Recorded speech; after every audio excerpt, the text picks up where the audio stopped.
Hello, everyone. 5 Minute Day Trader here. It is, November 20th, 2024, and it's around 10:30-ish a.m. Eastern Time. And on this channel, we spend just 5 minutes a day trying to decide if we can make some trades or not. So let's jump right in. I have my ETF watch list here. I'm using Tasty Trade. You can sign up for Tasty Trade. Link in the description down there somewhere. That's a great way to help out the channel. And I'm going to sort my ETF list by percentage change. So I'm looking for basically big up or down moves. And I see immediately we've got a down move in the Qs, and the Qs have been going up and down the last few days. That's usually really a good time to be selling options, is when we've got some good volatility. Having said that, the IV rank is pretty low. So let's take a look. Let's see what we can get in the Qs at the 30-day. The 30 delta is right down here at 483. And where would that hit me? 483. That's actually not that bad. That's below a recent low. So if you're, a believer in markets trending up, then this could be an interesting day to sell some puts.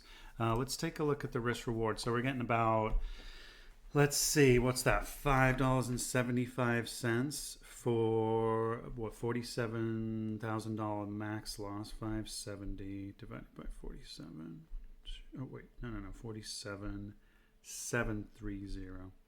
So it's actually not that bad. It's over a 0.1, which for these big market indexes is not bad. So this is something I might think about putting on.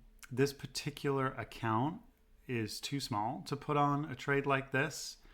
So I could do something like do a spread.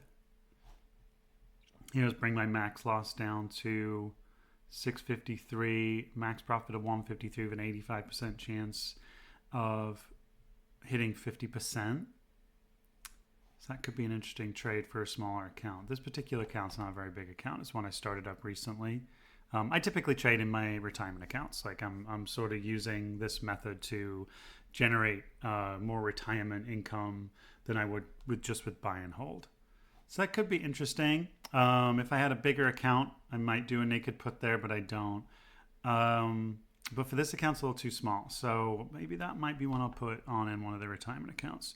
So that's about it for as far as up and down. As far as down, there's not, everything else is flat. It's kind of like yesterday. There's not like a ton of movement going on.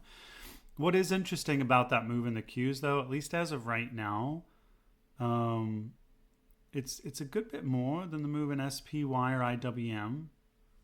So it's kind of out of its correlation a little bit, as a 0.95 correlation with SPY. So it typically should be close, but because it's out of its technical range, that could be a good time to trade because it's it's unusual, right? It's something to think about.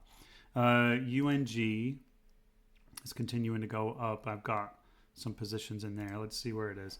It's not high enough where I would want to sell like a call spread or something like that. So I think with that in mind, it looks like the Qs could be the one for today. It's a high priced underlying. So I need to see if I have enough capital available in any of my retirement accounts to do that. I'm pretty sure I do in one because I just closed off a bunch of positions. So so let's see here. What else we got? GDXJ is down a little bit. That's going to hurt.